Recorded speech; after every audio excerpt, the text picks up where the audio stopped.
नमस्कार, स्वागत है आप सभी को। आज की विषय है शुभ नवरात्र, दुर्गा माँ की सच्ची कथा। एक छोटे से गांव में कुछ लोग रहते थे।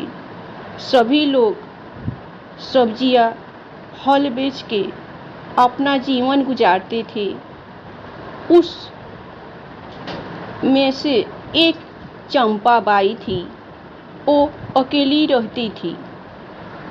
वो अपने जीवन जीने के लिए फल बेचा करती थी। एक दिन सभी लोग एक साथ हुए थे और आपस में बात कर रहे थे। तब चंपाबाई उन लोगों को देखते हुए पास गई और सभी से पूछा, क्या हुआ, आज सब्जियां बेचने नहीं जाना है? तब एक ने कहा, हमारी बस्ती सरकार ने ठाकुर को बेच दिया है और हमें बस्ती खाली करने को कहा है। चंपाबाई ने सभी से कहा, हम सब सरकार के पास जाते हैं और बात करते हैं। हम इस जमीन पे सालों से रह रहे हैं, ऐसे कैसे हम छोड़ दें? चलो सभी हम सरकार से बात करते हैं। सभी सरकार के अधिकारी से बात करते हैं, लेकिन अधिकारी ने कहा, सरकार ये जमीन ठाकुर को बेच दिया है, आप यहीं से चले जाए, नहीं तो हमें पुलिस बुला देंगे। सभी लोग अब चंपा के साथ ठाकुर के घर गए, लेकिन ठाकुर मना कर दिया। मैंने ये जमीन बड़ी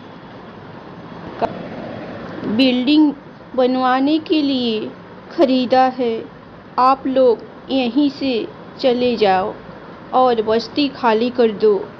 अब सभी लोग धीरे धीरे करके बस्ती खाली करने लगे। कोई जंगल में रहने के लिए चला गया तो कोई फुटपाथ पर।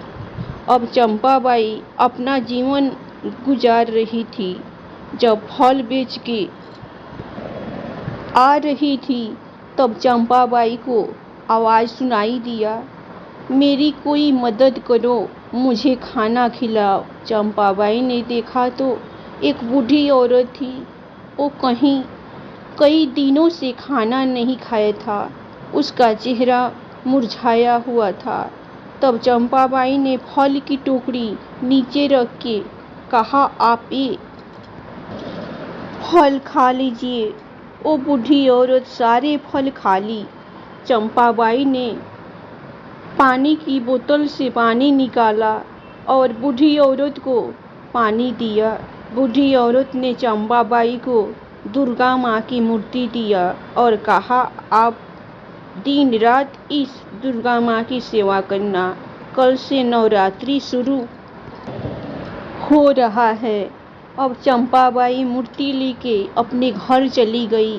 घर जाके मूर्ति की स्थापना के लिए घर की साफ सफाई करने लगी और गांव वालों ने चंपाबाई की मदद किया।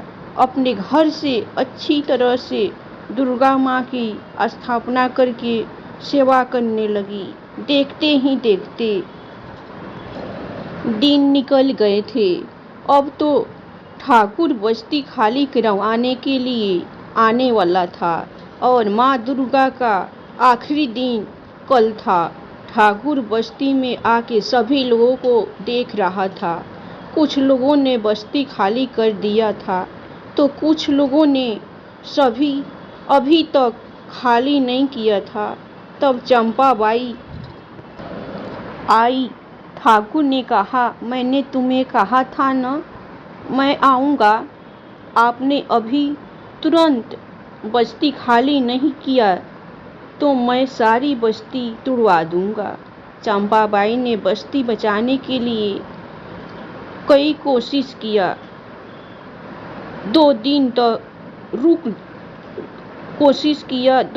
तक रुक जाओ, नवरात्रि चल रही है, लेकिन ठाकुर ने चंपाबाई की कोई बात नहीं मानी।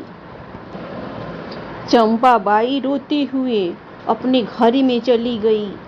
ठाकुर से अब रहा नहीं गया। अपने मजदूर से कहा,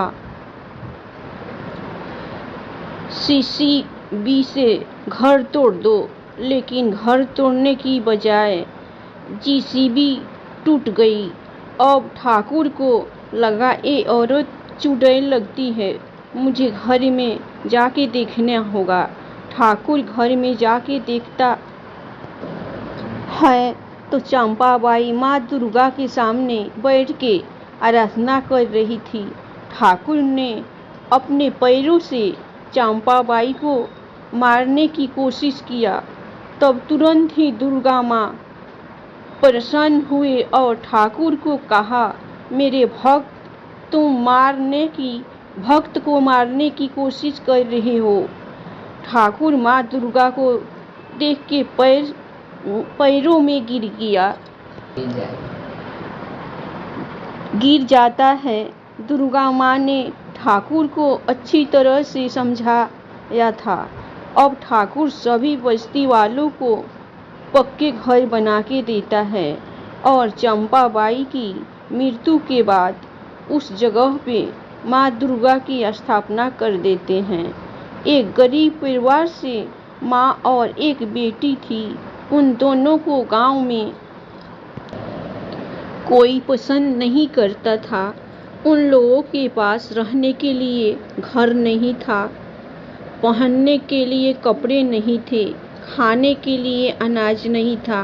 नवरात्र शुरू हो गई थी। माँ और बेटी मंदिर में पूजा करने का सामान लेके गई, लेकिन मंदिर के पुजारी ने पूजा करने से मना कर दिया। पुजारी कहता, तुम्हें इस मंदिर में आने का कोई अधिकार नहीं है। तुम लोग गरीब हो, तुम इस मंदिर में आके अपवित्र कर देंगे। बेटी मौका देखते हुए मंदिर में चली गई और फूल रख के आ गई। माँ और बेटी रोते रोते घर चले गए। कुछ दिन ऐसे ही निकल गए। पुजारी दूसरे दिन मंदिर में आके देखता है कि सभी फूल मुरझाए हुए हैं और ये एक फूल है जो अभी तक नहीं मुरझाया है। ये बात पूरे गांव में पता चल गई। सभी आपस में कहने लगे, ये तो मैंने रखा था। खुद ने रखने का दावा करने लगा। और माँ ने नवरात्रि के आखिरी दिनों में पूरी और साग बनाया और माँ और बेटी खाने वाले थे। उसी वक्त एक आवाज़ आई, मुझे जोर से भूख लगी है, मुझे खाना दो। तो माँ ने उस बूढ़ी औरत को खाना दिया। बूढ़ी औरत ने एक बोरी दिया और कहा, ये विजयादशमी के दिन खोलना। और माँ और बेटी नवरात्रि के आखिरी दिन फिर से मंदिर जाते हैं, लेकिन मंदिर के पुजारी ने धक्का दे के बाहर निकाल दिया। तो पूजा की थाली में से एक फूल नीचे गिर गया। दूसरे दिन पुजारी मंदिर में आता है, तब देखता है ये फूल अभी तक ताजा है। सभी गांव वाले ये फूल देख रहे होते हैं। पुजारी ने कहा, ये औरत डायन होगी, कोई मंत्र किया होगा, तभी तो ये फूल अभी भी खिला हुआ है। गांव वाले अब उस औरत की बुला के लाए। गांव वाले सभी लोग उस औरत को मारने लगे। तब वहाँ पे दुर्गा माँ प्रसन्न हुई और सभी को कहा, किसने मेरे भक्त को मारा है, मैं सभी को सजा दूंगी। इन लोगों ने मेरी सच्चे मन से सेवा किया है। मैंने 56 भोग छोड़ के स्वादिष्ट पूरी और साग खाया है। तब उस औरत ने कहा, माँ छोड़ दीजिए इन लोगों को, ये भी हमारे जैसे इंसान ही हैं। दुर्गा माँ ने कहा, ये मंदिर सभी के लिए है, इसमें अमीर गरीब का कोई भेदभाव नहीं होगा। अब सभी लोग मंदिर में आने लगे। माँ और बेटी उस बोरी को खोल के देखा तो उसमें बहुत सारे पैसे थे। माँ और बेटी अब खुशी खुशी रहने लगी। धन्यवाद। कहानी आप लोग को पसंद आए तो आप लोग शुभ नवरात्रि के अवसर पर दुर्गा माँ के नाम से लाइक सब्सक्राइब जरूर कीजिए।